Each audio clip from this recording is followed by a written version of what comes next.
Berdoa sebelum dan sesudah belajar. Nah, boleh. Percaya diri, ya kan? Percaya diri, ya kan? Disiplin.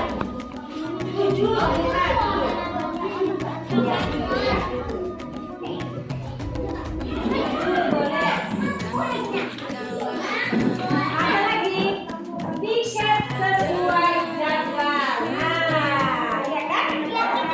Ayo, tiket sesuai jadwal. Boleh. Buang sampah pada tempatnya. Ya kan? Ya. Kalau ditanya apa bersih namanya? Ibu. Sudah siap? Oke, yang sudah boleh melengketkan ke papan ini. Ayo, ini. Ayo, lengketkan ke papan ini.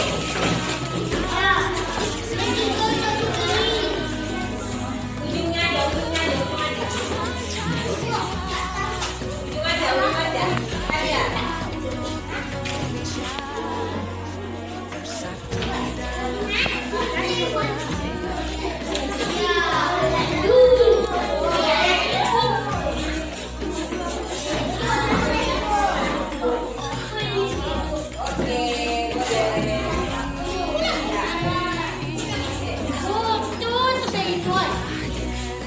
Oke, duduk. Ayo.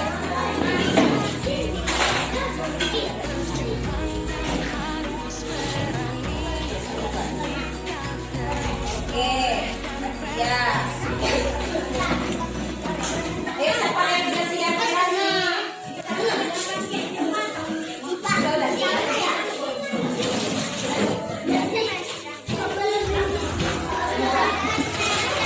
Oke,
bestari agar kelas kita mencipta suasana aman dan menyenangkan. Oke, sepakat sudah itu kita buat? Sepakat? Tidak boleh melanggar keyakinan keyakinan kelas kita tadi harus kita patuh disiplin, tidak boleh membuang sampah sembarang, harus bertanggung jawab semuanya agar keyakinan kelas tadi. Dari Assalamualaikum warahmatullahi wabarakatuh.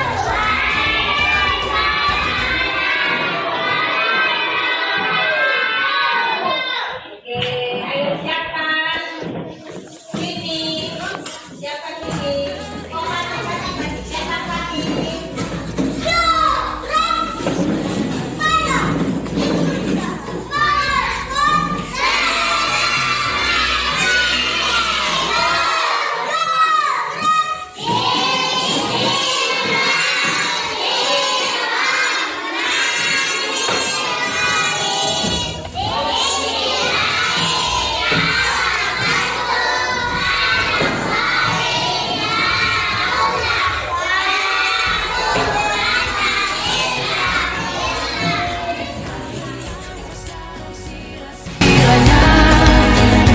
Kita pelajar Pancasila, ayo kita jaga.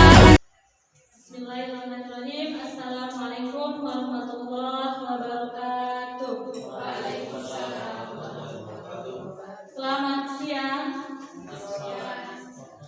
Yang terhormat Ibu Kepala Sekolah, yang kami hormati Bapak Ibu Guru, dan selamat siang untuk kita semua.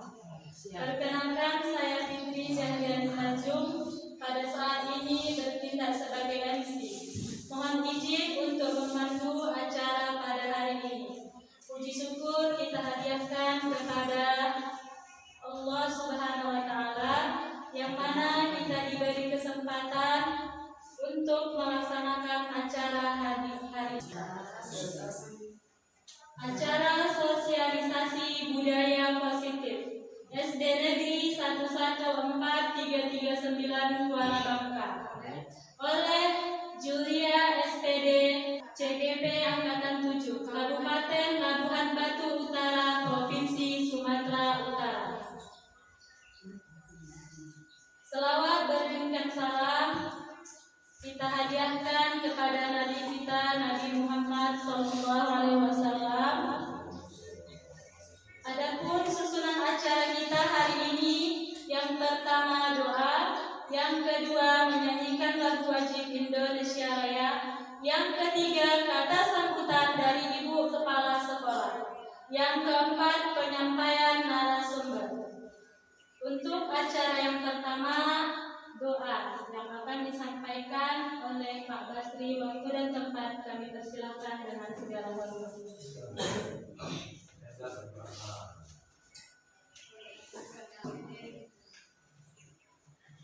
Bismillahirrahmanirrahim. Assalamualaikum warahmatullahi wabarakatuh. Izinkan saya akan membaca doa dengan agama saya masing-masing.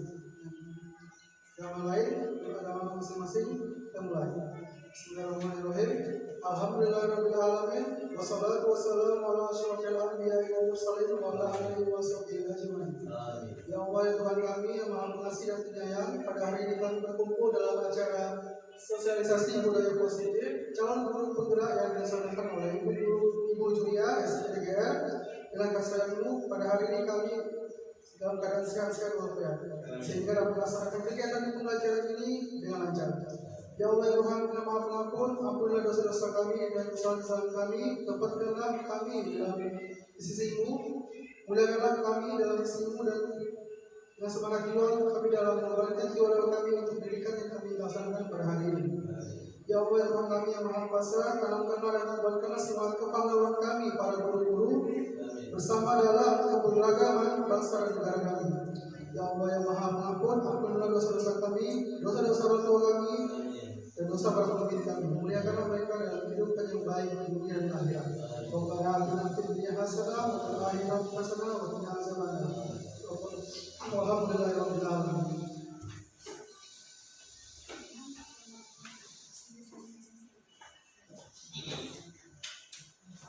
Dan masuklah kita ke acara yang kedua, menyanyikan lagu Indonesia Raya. Hadirin diharapkan berdiri.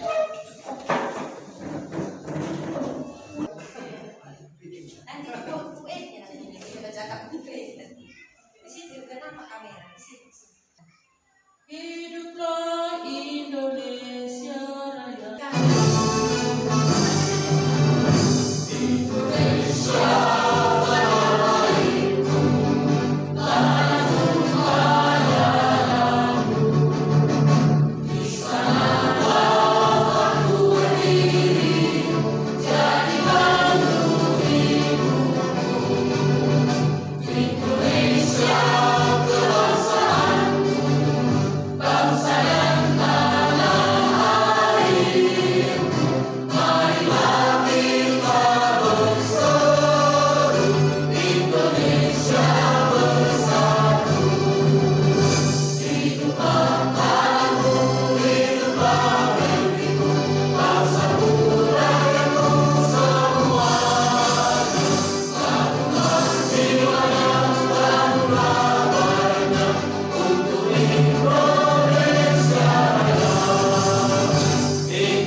Hadirin dipersilakan duduk kembali. Silakan tidur. Terima kasih. Masuklah kita ke acara yang ketiga. Kata sambutan dari Ibu Kepala Sekolah. Waktu dan tempat kami persilahkan dengan segala hormat. Assalamualaikum warahmatullahi wabarakatuh. Dan selamat siang. Pertama sekali bersyukur kita kepada Allah Subhanahu wa taala, Tuhan yang Maha Esa, karena senantiasanya kita diberi kesehatan sehingga kita dapat melaksanakan acara sosialisasi budaya positif SD Negeri 11439 Kuala Bangka oleh Bu Zuria SPDGL angkat CGP Angkatan 7 Kabupaten Labuhan Batu Utara. Salam kita hadiahkan kepada junjungan kita Nabi besar Muhammad sallallahu alaihi wasallam, mudah-mudahan kita mendapat syafaatnya di yaumil akhir.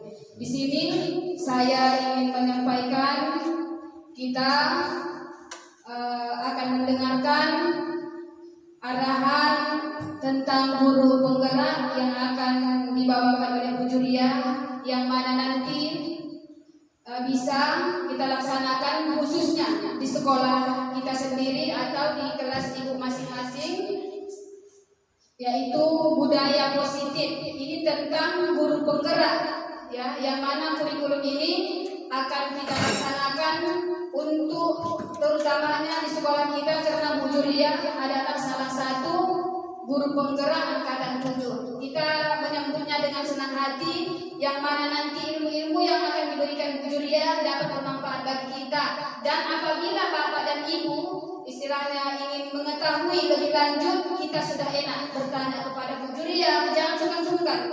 Bu Julia akan memberikan bimbingan tentang guru penggerak seperti apa, kurikulum merdeka. Kita sudah bersyukur ya Bu ya, di sekolah kita ini Bu Julia sudah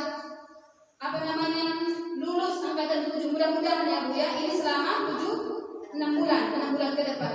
Jadi Bu bisa kita belajar. Misalnya nanti Bu Julia gimana ini kelas 1 Bu Julia, kelas 2 sampai dengan kelas 6.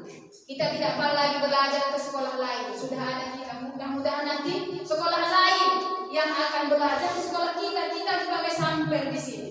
Untuk itu Bu, nanti kalau misalnya ada perkembangan tentang ilmu penggerak, bagi sama kami. RPP-nya contohnya dan lain sebagainya. Ya Bu ya, silahkan tahap perkembangan. Sekolah ini sama-sama kita majukan. Saya Bu ikhlas. Apapun akan saya dukung semampu saya. Apa yang kurang, apa yang ingin disosialisasikan seperti Bu jangan sungkan. Kita tetap mendukung demi kemajuan dan kebaikan sekolah kita bersama. Ya, ini akan dibuat Ibu laporan. Mudah-mudahan nanti ke depannya Ibu sukses bisa membimbing kami di sini. Sekian yang dapat saya sampaikan Bu. Saya ucapkan kalau ada yang salah saya mohon maaf. Assalamualaikum warahmatullahi wabarakatuh. Dan selamat siang. Terima kasih kepada Bu Kepala Sekolah. Masuklah kita ke acara yang keempat, menyampaikan sosialisasi budaya positif yang akan disampaikan oleh Bu Juhria SPD GR CGP Angkatan 7 Kabupaten Labuhan Batu Utara Provinsi Sumatera Utara. Waktu dan tempat kami persilakan dengan segala hormat.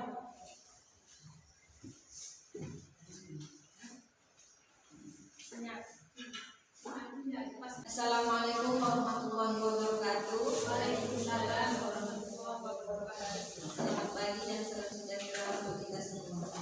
Baiklah, saya di sini selaku narasumber akan menyampaikan sosialisasi budaya positif di SD Negeri 14339 Kuala Bangka yang saya pelajari di guru penggerak angkatan 7.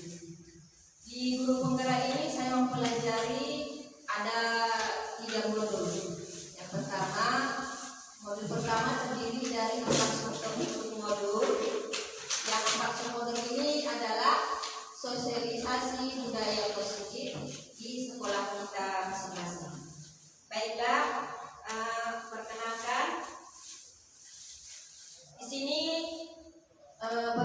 sini saya bersama fasilitator sesi ini. Beliau yang memfasilitasi kami di CGP Angkatan 7 ini. Selanjutnya ke pengajar praktek Pak Baron Pasaribu. Mungkin beliau ini sudah banyak mengetahui Bapak Ibu, ya kan Bapak Ibu. Nah, lanjut. Baiklah, izinkan saya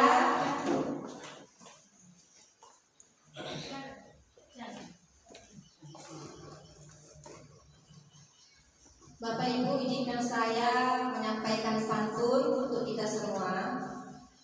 Nanti saya harapkan Bapak Ibu bilang setiap pantun nanti membilangkan cakep, ya Bapak Ibu. Motor rusak jangan dipukul. Cakep. Nanti bisa menjadi mati. Cakep. Karena semua sudah berkumpul. Cakep. Izinkan saya presentasi. Cakep. Terima kasih atas kesempatan untuk saya.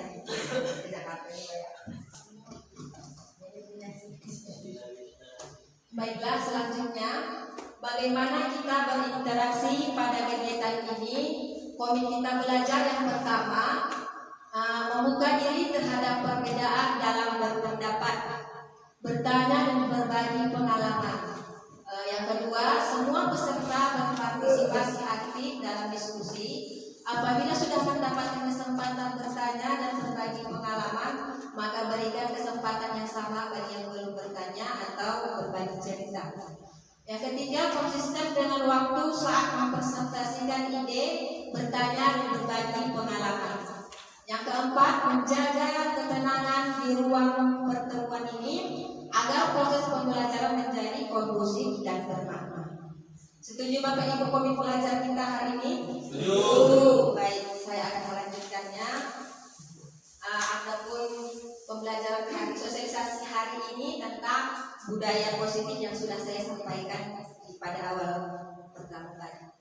Baiklah, di sini ada pertanyaan pemantik. Saya bertanya kepada Bapak Ibu,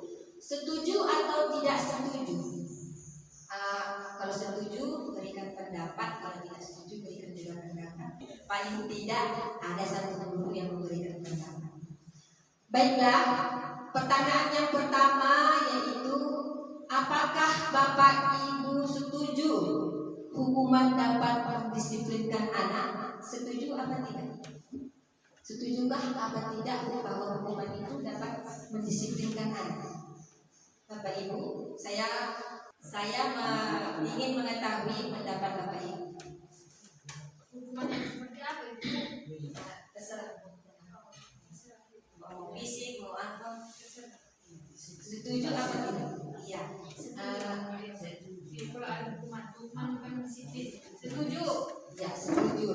Berarti Ibu kelas 4 yang pertanyaan yang pertama setuju.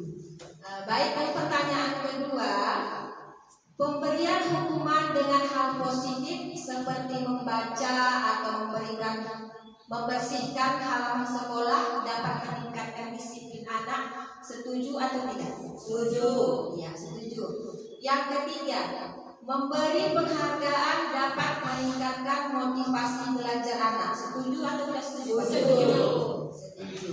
Oke, baiklah.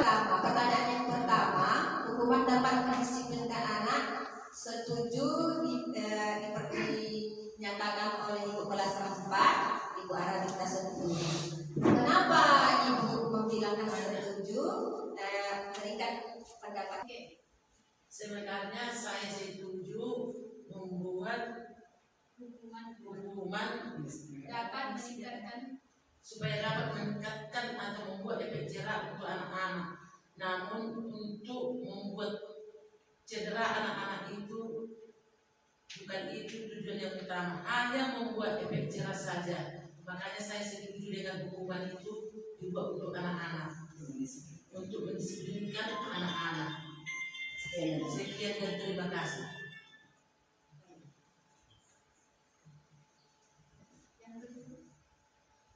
Satu lagi ya. Satu lagi. Oke.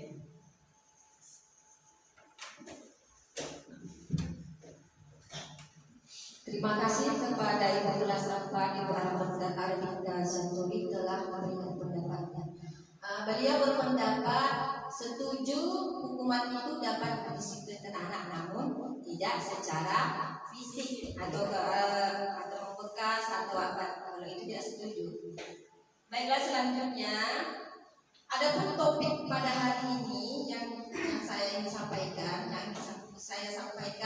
yang pertama disiplin positif dan nilai-nilai kebaikan universal. Yang kedua teori motivasi, hukuman dan penghargaan, restitusi. Yang ketiga nilai-nilai kelas. Yang keempat kebutuhan dasar manusia. Yang kelima restitusi 5 posisi kontrol. Yang keenam segitiga restitusi. Baiklah, konsep yang pertama disiplin positif dan nilai-nilai kebajikan. Ini saya mohon kepada Ibu Fitri dengan Ibu Ani untuk maju ke depan. Di sini kita membuat suatu permainan tentang perubahan paradigma. Kita buat ini, misalnya ini Ibu Fitri si A, Ibu Ani si B. Ibu tuliskan di kertas kosong. Anggaplah Ibu sudah menulis kertas, ya. Anggaplah Ibu sudah menulis kertas. Di tulisan kertas itu Ibu anggap itu adalah barang berharga yang sangat berharga bagi Ibu. Nah, itu Ibu genggam, Ibu kepal, Ibu Fitri tolong dikepal. Itu di dalam kepalan tangan Ibu itu barang sangat berharga sekali untuk Ibu. Jadi Ibu Ani ini dia mau membuka kepala Ibu Fitri dengan cara semuanya, rayuan, membujuk, mengkasih pakai uang, atau mengancam, menghardik, bisa. Ayo coba Ibu. Bisa tidak dibuka Ibu Fitri? Dirayu juga, kasih uang sama kamu. Pokoknya bahaya ya. Buka lah Fitri. Ayo, Oke.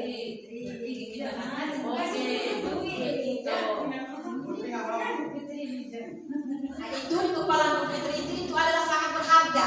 Nah, tidak berharga.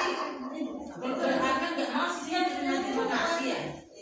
Yang paling disukainya, yang paling suka Bagaimana caranya cara Oh, iya. Gimana cara disukainya? Suka mau terbuka mau tidak? Oke.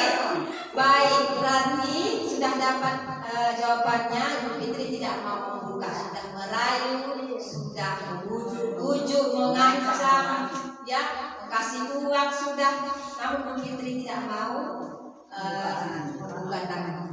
Nah, ini nanti termasuk pembelajaran di siswa kita, ya.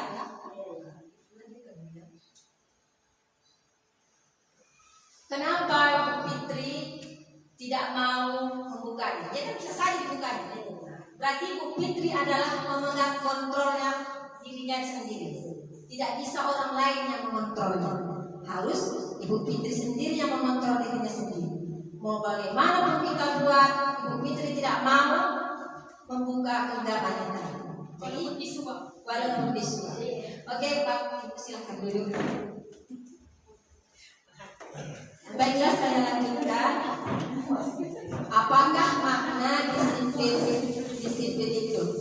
Disiplin berasal dari bahasa Latin disebut disiplina yang berarti belajar. Ya. Yang kedua, makna asal dari kata ini berkonotasi dengan disiplin diri dari murid-murid.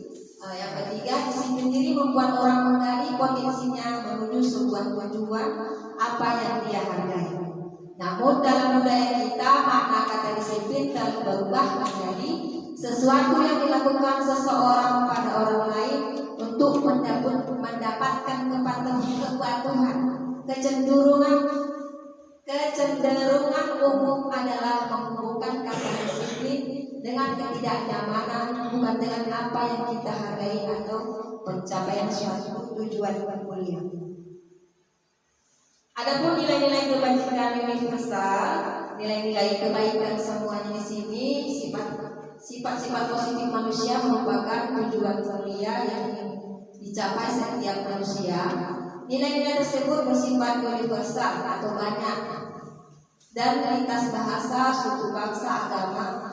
Adapun latar belakang disiplin yang pertama, setiap perilaku atau perbuatan memiliki suatu tujuan. Ini menurut Dr. William Glasser pada teori kontrol tahun 1984. Yang kedua, dengan mengaitkan nilai-nilai kebajikan yang meyakini seorang, maka motivasi intrinsik akan terbangun sehingga menggerakkan motivasi dari dalam untuk dapat mencapai tujuan yang diinginkan. Yang ketiga, nilai-nilai kebajikan yang ingin dicapai oleh setiap anak Indonesia ini yang kita kenal, yaitu yang lagi marak-marak sekarang seperti yang kurikulum merdeka, itu profil pelajar Pancasila eksternal yang sehingga untuk menghargai diri sendiri ini yang akan maksudnya ini saya akan menjadi orang yang seperti apa bila saya melakukannya. Ini yang mau kita harapkan nanti di sekolah kita ini, di siswa kita ini. Ini adalah motivasi internal. Tujuan ini untuk disiplin positif. Lanjut Ibu Dewi, next kan? Ini Bapak Ibu, ini adalah dihukum oleh penghargaan. Ya, menurut Bapak Ibu ini benar tidak pernyataan penghargaan menurunkan kualitas, penghargaan mematikan kreativitas, penghargaan mengurangi motivasi intrinsik. Menurut Bapak Ibu betul apa tidak? Tidak ya. Lanjut Bu. Ini adalah tentang hukuman, tindakan guru atau hukuman atau konsekuensi yang akan kita bahas di sini ya. Yang pertama, hukumannya mencatat 100 kali di dalam buku kalimatnya mencatat 100 kali di dalam buku kalimatnya, saya tidak akan terlambat lagi karena terlambat sekolah. Ini menurut Ibu hukuman atau konsekuensi? Hukuman. Ya lanjut. Yang kedua, lari mengelilingi lapangan basket 2 kali karena terlambat hari di sekolah. Hukuman atau konsekuensi? Hukuman. Yang ketiga, murid diminta untuk push up 15 kali karena tidak menggunakan masker ke sekolah. Hukuman. Mengganti kertas tugas teman yang telah dicoret-coret. Ini hukuman atau konsekuensi? Membersihkan tumpahan air di meja tulis karena tersenggol pada saat belajar. Konsekuensi. Murid disuruh untuk tidak mengenakan sepatu seharian di sekolah karena tidak mengenakan sepatu hitam. Hukuman. Lari mengelilingi lapangan basket 2 kali karena terlambat 10 menit untuk belajar PJOK. Hukuman. Baik, next Bu Dewi, jawabannya adalah yang pertama tadi betul, hukuman, yang kedua 3 betul, 4, 5 yang salah tadi mana Bu? Yang terakhir, yang terakhir yang salah. Kenapa dibilang itu konsekuensi? Karena katanya di situ kalau pelajaran olahraga sudah tidak dikonsekuensikan orang itu sama murid. Mungkin untuk olahraganya sudah memberikan kepada murid bahwa siapa yang terlambat untuk mengelilingi lapangan selama 10 menit. Itu bukan hukuman tapi itu untuk pemanasan. Itu pelajaran juga di olahraga itu untuk pemanasannya biar supaya nanti belajar olahraga karena anak tersebut terlambat. Lanjut, apa itu restitusi? Restitusi adalah proses menciptakan kondisi bagi murid untuk memperbaiki kesalahan mereka, ya, sehingga mereka bisa kembali pada kelompok mereka dengan karakter yang lebih kuat. Restitusi juga merupakan proses kolaboratif yang mengajarkan murid untuk mencari solusi pada masalah mereka dan membantu murid berpikir tentang orang seperti apa yang mereka inginkan dan bagaimana mereka harus memperlakukan orang lain. Nah, jadi di sini kalau ada murid yang bermasalah, bukan guru yang mencari masalahnya, tapi murid, anak itu sendiri yang mencarikan solusinya, anak itu sendiri, bukan guru. Karena tadi kita kembali ke paradigma kepala tangan tadi, ya, karena si Bu Fitri yang mengapakannya, mengkondisikannya, bukan orang lain, bukan guru. Ini maksudnya di restitusi. Lanjut Bu. Ada 9 ciri restitusi. Yang pertama, bukan untuk menebus kesalahan, namun untuk belajar dari kesalahan. Yang kedua, memperbaiki hubungan. Yang ketiga, tawaran bukan paksaan. Yang keempat, restitusi menuntut untuk melihat ke dalam diri. Yang kelima, mencari kebutuhan dasar yang mendasari tindakan. Selanjutnya, kebutuhan dasar diri yang paling baik. Ketujuh, fokus pada karakter bukan tindakan. Fokus pada solusi, mengembalikan murid yang berbuat salah pada kelompok. Ya, ini konsep yang selanjutnya yaitu keyakinan kelas. Nanti ini keyakinan kelas ini diharapkan di kurikulum merdeka setiap lokal ada ini keyakinan kelas di masing-masing kelasnya. Lanjut, kenapa keyakinan kelas? Kenapa tidak peraturan saja? Peraturan untuk kelas itu kan, kenapa harus keyakinan kelas? Mengapa kita memiliki peraturan harus menggunakan helm bila mengendarai kendaraan roda 2? Kenapa? Karena dia yakin nanti kalau tak pakai helm kecelakaan pecah kepala. Itu keyakinannya. Ya, bukan peraturan. Dia yakin untuk keselamatannya. Terus, mengapa kita memiliki peraturan 3M? Menggunakan masker, mencuci tangan, dan menjaga jarak 1,5 meter. Ini bukan peraturan, ini keyakinan. Keyakinan apa? Yakin dia. Nah, ini adalah perbedaan peraturan dan keyakinan kelas. Ini peraturan kelas, selalu kembalikan buku di tempatnya. Ini adalah peraturan. Kalau perbedaan, ini peraturan, selalu kembalikan buku ke tempatnya. Kalau keyakinan kelasnya ini, itu adalah tanggung jawab. Tanggung jawabnya bahwa dia meminjam buku harus dikembalikan. Itu tanggung jawabnya. Yang selanjutnya, dilarang mengganggu orang lain. Ini termasuk keyakinan kelasnya, menghormati orang lain. Jadi kalau kita menghormati orang lain, itu tidak akan mengganggu orang lain. Lanjut, kalau peraturan hadir di sekolah 15 menit sebelum pembelajaran dimulai. Ini kalau dia peraturan seperti itu, berarti keyakinan kelas kita ini menghormati orang lain atau komitmen kita.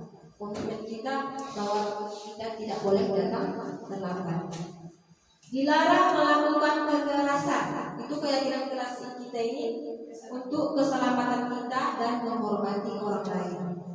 Lalu dilarang menggunakan narkoba. Ini jelas untuk kesehatan. Keyakinan kita untuk kesehatan. Lanjut, berganti atau menunggu giliran. Ini menghormati orang lain atau bersabar. Lalu gunakan masker, jangan berlari di kelas. Gunakan masker ini untuk kesehatan dan keselamatan. Lanjut, jangan berlari di kelas atau di koridor. Ini untuk keselamatan dan keamanan. Ini sudah tahu lah kita yang berlari-lari anak pasti nanti ketabrak, ya kan? Lanjut lagi, Bu Dewi. Yang konsep selanjutnya, kebutuhan dasar manusia. Ini kebutuhan dasar manusia ini ada 5. Ya, Bu Dewi tadi Bu Dewi. Yang pertama, kebutuhan untuk bertahan hidup, kasih sayang dan rasa diterima, penguasaan, kebebasan, ketenangan. Ini kebutuhan ini ada pada diri anak ini. Kalau mereka untuk berbuat salah, apakah mungkin mereka kurang kasih sayang atau kurang penguasaan terhadap mereka, atau mereka kurang kebebasan, atau mereka kurang kesenangan waktu di rumah mereka masing-masing. Lanjut, ini teori 5 posisi kontrol, ya. Kita akan menyaksikan video 5 posisi kontrol, ya Bapak Ibu. 4. Posisi pemantau atau monitor, dan 5. Posisi manajer. Untuk lebih memahami kelima posisi tersebut, mari kita saksikan kasus Naren yang terlambat hadir 20 menit di sekolah dan melihat bagaimana kelima posisi kontrol dalam menghadapi masalah tersebut. Zoom aja Bu Dewi. Zoom. Berbesar. Apa ya?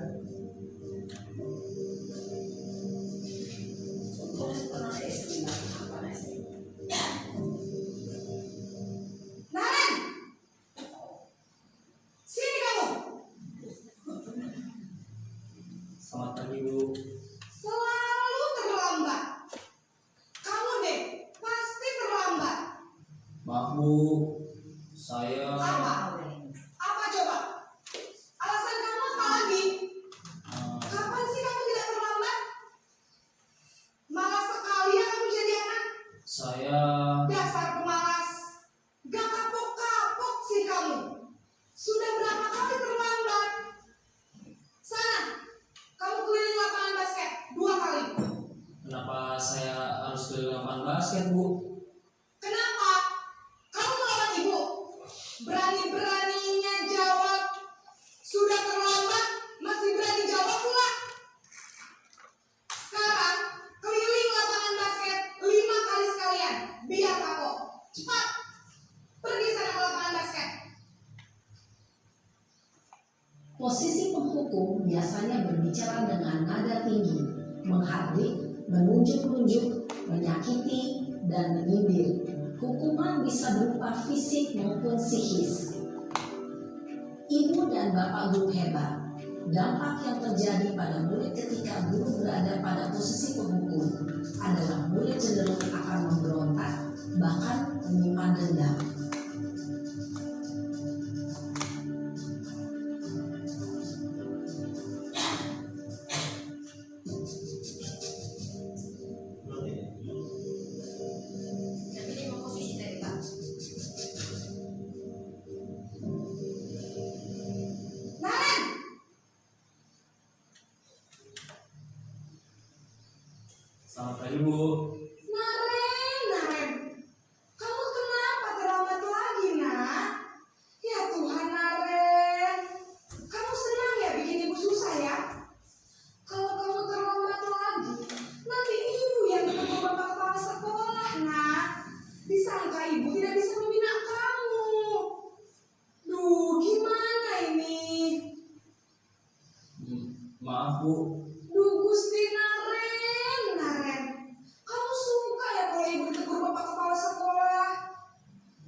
Maaf sekali. Posisi pembuat rasa bersalah berbicara dengan nada tenang, cenderung lembut. Namun kata-kata yang diutarakan membuat murid merasa menjadi orang yang gagal, memandang buruk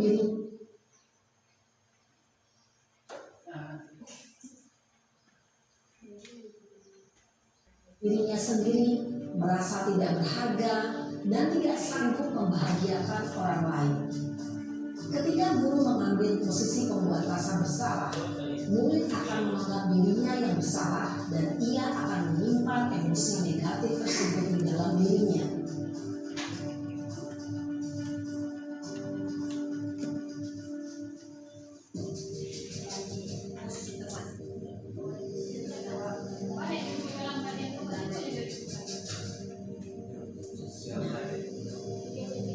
Naren,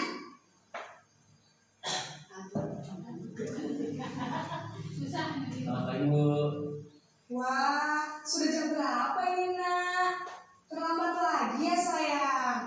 Iya Bu, habis ibu saya lupa bangunkan saya Bu.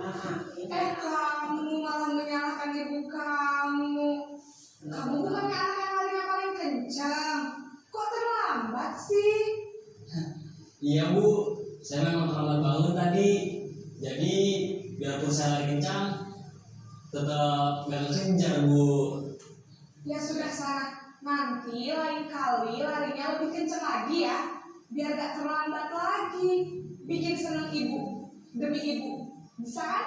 Bisa lah Bu. Ya sudah sana masuk kelas. Ibu beresin urusan absen kamu. Kamu ini ada-ada saja. Dalam posisi teman, guru berbicara dengan nada suara ramah, akrab, cenderung bersenda gurau untuk menjaga suasana tetap santai.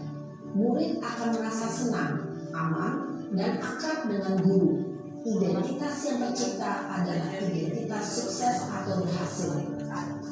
Namun, perlu diingat, karena ini masih dorongan eksternal, maka ada faktor ketergantungan dari murid kepada orang tertentu.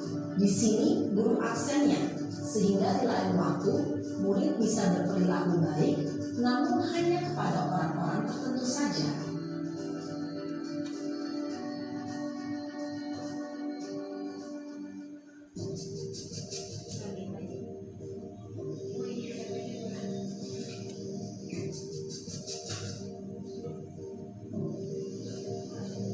Naren!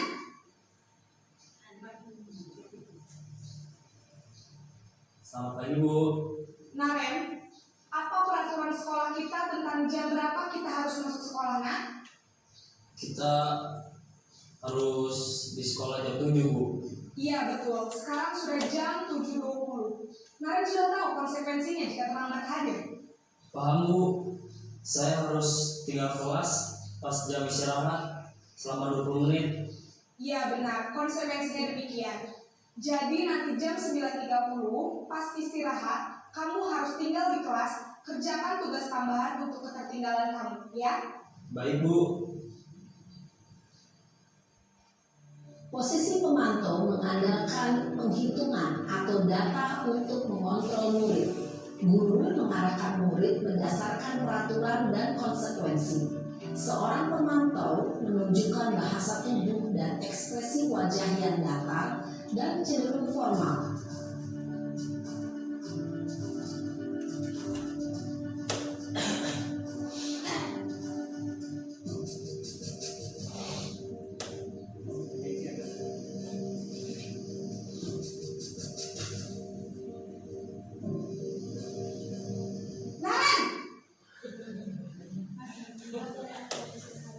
Selamat pagi Bu.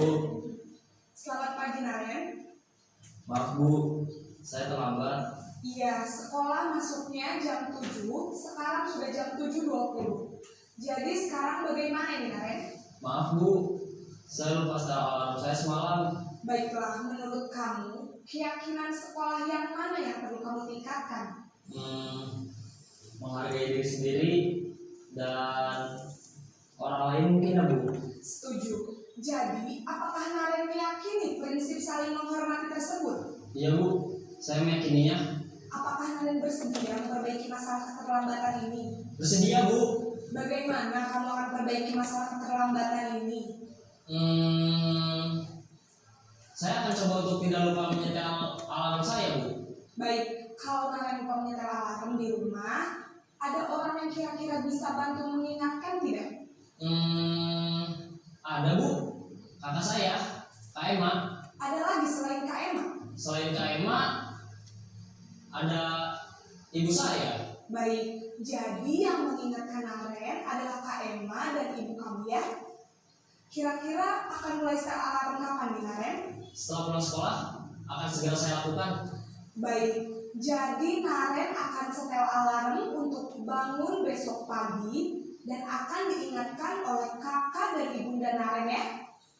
Ada lagi yang mungkin perlu dilakukan? Sikap disiplin yang positif, yaitu murid yang mandiri, bertanggung jawab, dan dapat memecahkan masalah. Tujuan dari posisi ini adalah agar murid dapat berefleksi atas tindakannya. Guru akan dengan tulus memberikan pertanyaan-pertanyaan bermakna, sehingga membuat murid dapat belajar dari kesalahannya dan mencari sebuah solusi untuk menyelesaikannya.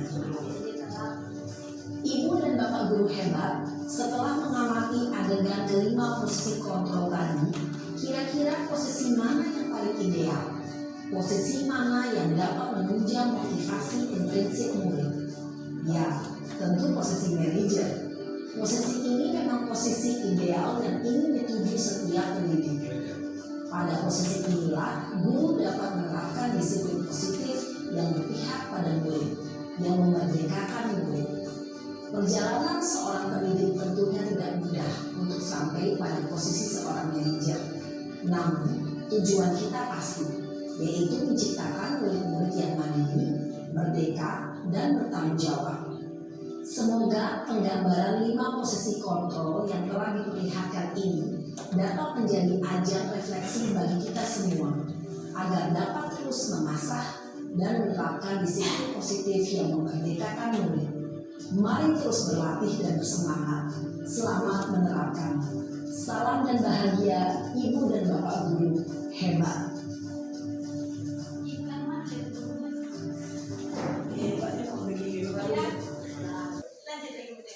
Halo. Tadi sudah kita sama-sama menyaksikan 5 posisi kontrol. Ada sebagai teman, manajer, penghukum, membuat merasa bersalah, dan pemantau.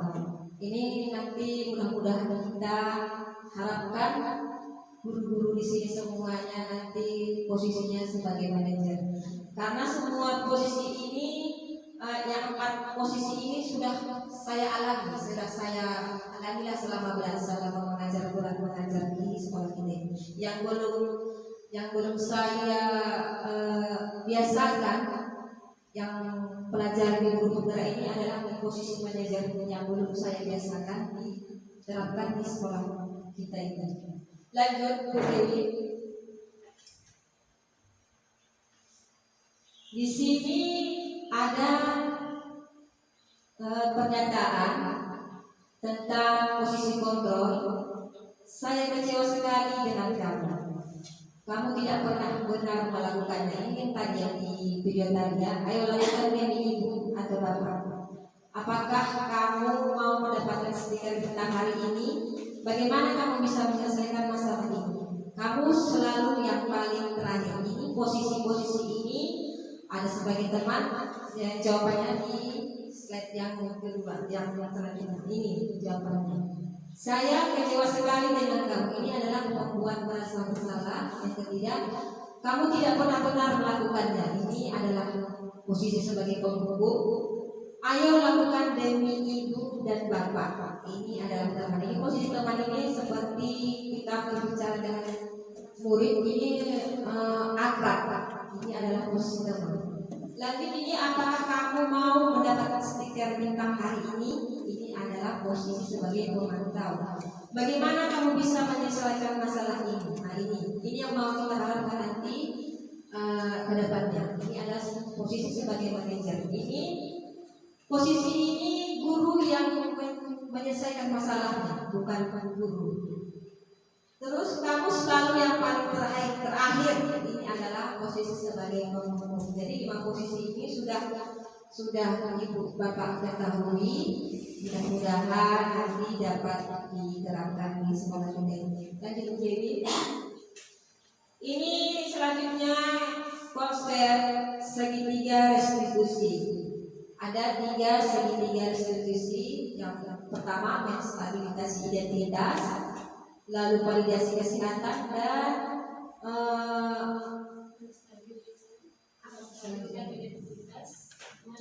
menanyakan keyakinan keras tadi. Lanjut Bu Dewi. Menstabilitasi identitas. Nah ini kalau ada kasus seperti ini, guru berkata ini harusnya yang nyatakan kepada murid. Berbuat salah itu hal yang manusiawi. Misalnya kalau muridnya terlambat, ini dia stabilisasi dulu. Berbuat salah itu hal yang manusiawi. Tidak ada manusia yang sempurna. Itu boleh ditanyakan kepada murid kita. Bapak Ibu juga pernah berbuat salah. Bisa. Kita pasti bisa menyelesaikan permasalahan ini. Bapak Ibu tidak tertarik untuk mencari tahu siapa yang benar, siapa yang salah. Bapak Ibu lebih tertarik untuk menyelesaikan masalah kamu. Kalau kamu menyalahkan dirimu sendiri, dirimu terus-menerus, apakah kamu bersikap baik pada dirimu sendiri? Ini adalah boleh dinyatakan ke guru kita. Lanjut, itu untuk menstabilisasi identitas. Langsung lanjut ke restitusi yang kedua, validasi kebutuhan. Guru berkata, kamu bisa saja kan melakukan hal yang lebih buruk, tapi kamu tidak melakukannya kan? Kamu pasti punya alasan mengapa melakukannya. Apa yang penting bagi kamu? Kamu boleh tetap berusaha menjaga sikap itu, tapi tambahkan sikap lain yang baru. Maukah kamu belajar cara lain untuk mendapatkan yang kamu butuhkan tanpa harus mengumpul? Apakah kamu bisa melakukan dengan lebih baik besok lagi? Ini misalnya kesalahan ini tidak boleh dilakukan besok lagi. Lanjut Bu Dewi, menanyakan keyakinan. Nah, keyakinan ini mudah-mudahan kita diterapkan di kelas dan mudah-mudahan kita lakukan di kelas. Ini akan guru berkata apa nilai yang kita percaya di kelas. Misalnya kalau guru murid tadi melanggar apa, keyakinan mana yang kalian langgar? Bisa boleh ibu menanyakan. Nilai-nilai universal apa yang telah kita sepakati? Kelas yang ini seperti apa? Kamu ingin jadi seperti apa? Apa yang kamu rasakan ketika kamu melakukan itu? Kamu menjadi orang yang seperti apa? Nah ini boleh pernyataannya seperti itu.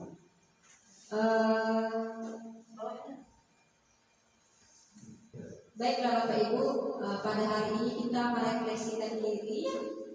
Hal baru apa yang mengubah paradigma saya yang saya dapatkan pada pembelajaran yang pada siang hari ini? Apa yang Bapak Ibu pelajari tentang yang saya sampaikan ini? Perasaan apa yang muncul selama mengikuti sesi ini, khususnya mengenai makna disiplin dan motivasi? Terus peran seperti apakah yang saya telah lakukan selama mengikuti modul ini? Saya akan menjadi seperti apa setelah mengikuti? Saya akan menjadi posisi seperti apa? Maksud itu saya akan menjadi posisi seperti apa setelah mengikuti? Setelah mengetahui tadi tentang posisi kontrol tadi, yang saya ingin bertanyakan kepada Bapak Ibu, yang cocok itu yang 5 posisi kontrol tadi mana yang harus kita ini? Posisi teman, pemantau, penghukum, manajer atau berbuat besar? Manajer. Saya pun selama ini yang saya guru penggerak inilah yang saya tahu tentang posisi manajer. Jadi kalau yang mandiri, kolaboratif semuanya itu dari guru penggerak. Memang sudah pernah saya ikuti, tapi posisinya sekarang di mana? Misalnya ikuti pelatihan, posisinya nggak tahu rupanya itu mandiri. Ternyata seperti itu. Semuanya pernah kita terapkan di kelas kita masing-masing. Baiklah Bapak Ibu, lanjut. Sampai ini ada yang mau bertanya. Saya ingin menutup acara pada siang ini. Alhamdulillah. sangat terima kasih sekali atas keluangan dan waktu Bapak Ibu untuk mengikuti sosialisasi budaya positif ini. Lanjut lagi, saya ingin membacakan pantun seperti biasa. Katakan cakap. Jalan-jalan ke Labura, mari berjuang tekun dan tepat. Sebagai pendidik para siswa, kita Labura luar biasa hebat. Oke, terima kasih. Sekian dan terima kasih. Terima kasih, sekian dan terima kasih saya ucapkan. Wabillahi taufiq wal hidayah. Assalamualaikum warahmatullahi wabarakatuh. Sekian acara sosialisasi budaya positif SD Negeri 114339 Kuala Bangka oleh Bu Julia SPD GR CGP Angkatan 7 Kabupaten Labuhan Batu Utara Provinsi Sumatera Utara. Sekian dan terima kasih. Assalamualaikum warahmatullahi wabarakatuh. Waalaikumsalam.